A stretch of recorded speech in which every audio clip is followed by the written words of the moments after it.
Sekarang ini, saya bukan berada dalam perjalanan kereta api. Saat ini saya sedang berada di Bogowonto Culinary Center atau pusat wisata kuliner di Jalan Bogowonto, Kota Madiun. Pusat kuliner ini berada di tengah-tengah kota, di mana berdekatan dengan alun-alun Kota Madiun dan juga Pasar Kawah. Yang unik dari wisata kuliner ini adalah di tengah-tengah jalan itu disediakan gerbong kereta api bersama dengan lokomotifnya dan difungsikan sebagai restoran, di mana merupakan tempat sekarang saya ini berada. Jadi, saat ini saya sedang berada di gerbong yang kalau kita naik kereta api itu seperti berada di gerbong eksekutif stainless steel. Jadi rasanya itu seperti kita sedang makan dalam perjalanan di kereta. Tapi bukan hanya konsep wisata dari Jalan Bogowonto ini saja yang unik.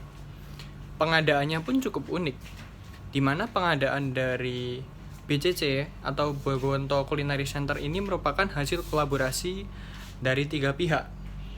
2 dari BUMN dan juga 1 dari pemerintahan, yakni pemerintah Kota Madiun dan juga bekerja sama dengan PT Industri Kereta Api atau PT Inka serta PT Kereta Api Indonesia atau PT KAI. Nah, sekarang timbul pertanyaan.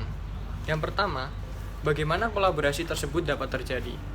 Dan yang kedua, berapa anggaran yang digelontorkan oleh Pemkot Madiun untuk mengubah Jalan Bogowonto ini yang sebelumnya adalah jalan biasa menjadi pusat wisata kuliner yang penataannya begitu apik.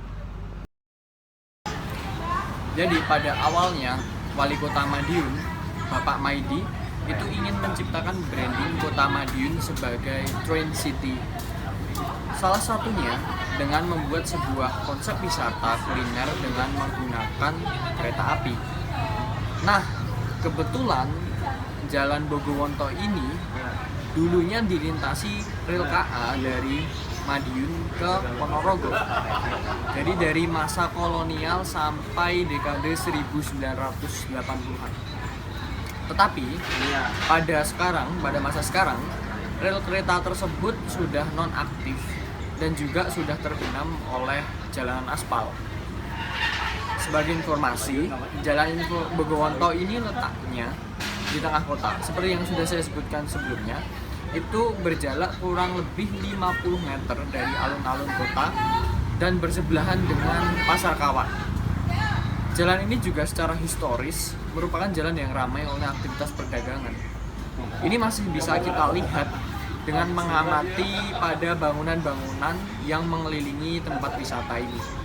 Terlihat bahwa sebagian besar merupakan bangunan pertokoan dengan fasad yang mengingatkan kita dengan bangunan perdagangan dan jasa pada zaman dulu. Pada akhirnya jalan ini dirasa sebagai lokasi yang cocok untuk mengembangkan atau mengimplementasikan konsep wisata yang menjadi visi Bapak Wali Kota tadi. Setelah itu, pada pertengahan tahun 2022 yang lalu, jalan ini mulai dilakukan penataan gabungan oleh Pemkot Madiun yang bekerja sama dengan PT Inka dan juga PT KAI. Nah, apa alasannya 2 BUMN ini dilebatkan? Seperti yang sudah dijelaskan sebelumnya, bahwa dulunya ada rel kereta api yang sekarang ini tertimbun oleh aspal di Jalan Bogowonto. Nah, jalur kereta tersebut merupakan lahan milik dari PT KAI. Sementara kereta yang difungsikan sebagai restoran ini merupakan hibah dari PT Inka.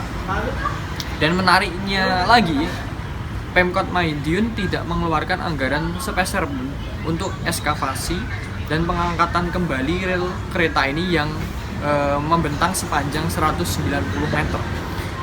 Dan juga Pemkot Madiun tidak mengeluarkan biaya untuk pengadaan dari gerbong kereta dan juga lokomotifnya yang jika ditotal itu ada sekitar 5 kereta. Jadi Pemkot tidak mengeluarkan sepeser pun dalam pengadaan tadi.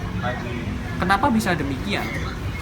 Nah, karena kerjasama yang dilakukan oleh ketiga pihak tadi merupakan kerjasama atas dasar tanggung jawab sosial atau bisa disebut Corporate Social Responsibility atau CSR dari PT Inka dan juga PT KAI, yang dimana anggaran yang digunakan secara total untuk proyek penataan Jalan Bogowonto juga kebanyakan berasal dari program CSR dua perusahaan tadi. Oke, lalu pertanyaan selanjutnya adalah apakah benar Pemkot Madiun tidak mengeluarkan anggaran sepeser pun untuk melakukan penataan di Jalan Bogowonto? Jadi sebenarnya enggak juga, karena pemerintah Pemkot juga harus mengcover biaya untuk melengkapi fasilitas penunjang di tempat wisata ini. Contohnya seperti apa?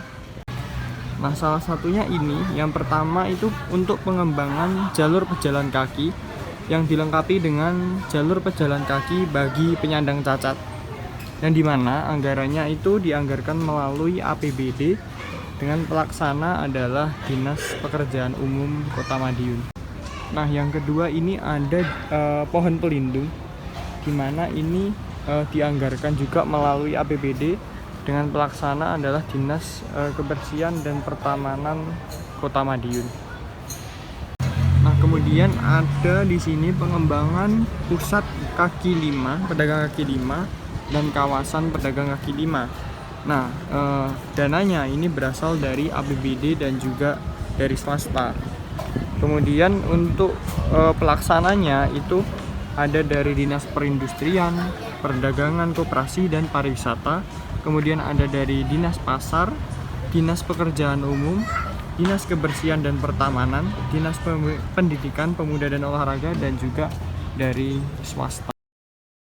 Jadi bisa disimpulkan kalau di tahun 2022 lalu sebenarnya Pemkot itu hanya mengeluarkan anggaran sebesar 600 juta rupiah untuk pembangunan Bogowonto Culinary Center, yang dimana harusnya ya menurut saya ini mengeluarkan miliaran rupiah, bahkan berpuluh-puluh miliar rupiah, karena juga ada fasilitas seperti gerbong kereta api dan juga lokomotifnya yang di sini berjumlah 2 lokomotif.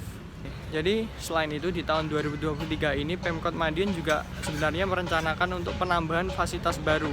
Di ujung barat di sana itu akan ditambah gerbong baru yang jadi satu dengan gerbang dari BCC, dan dianggarkan di APBD itu sekitar 2 miliar rupiah. Nah, gerbong tambahan tersebut itu akan dibentuk seperti kereta Shinkansen yang ada di Jepang, dan juga pengadaannya ini juga bekerja sama dengan PT Inka kembali sebagai pembuat dari fasilitas tersebut, tapi dananya masih menggunakan dana dari APBD.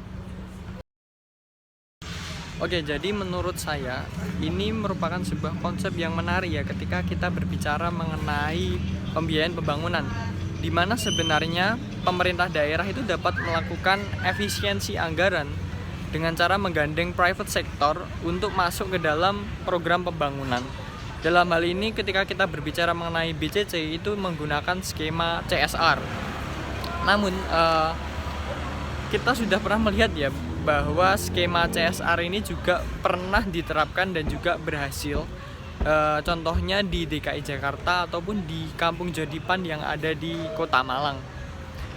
Namun di sini yang perlu menjadi catatan menurut saya adalah pemerintah daerah itu juga harus memiliki andil dan juga komitmen yang sama besarnya dengan pihak yang memiliki inisiatif CSR. Jadi kolaborasinya nanti bersifat saling melengkapi, bukan bersifat koordinasi saja. Nah, sehingga nanti program-program CSR itu bisa dapat sejalan dengan visi pembangunan yang ada di daerah. Jadi menurut saya seperti itu. Thank you for watching. Saya Ferdian Wibowo dan sampai jumpa di episode Jurnal Kota berikutnya.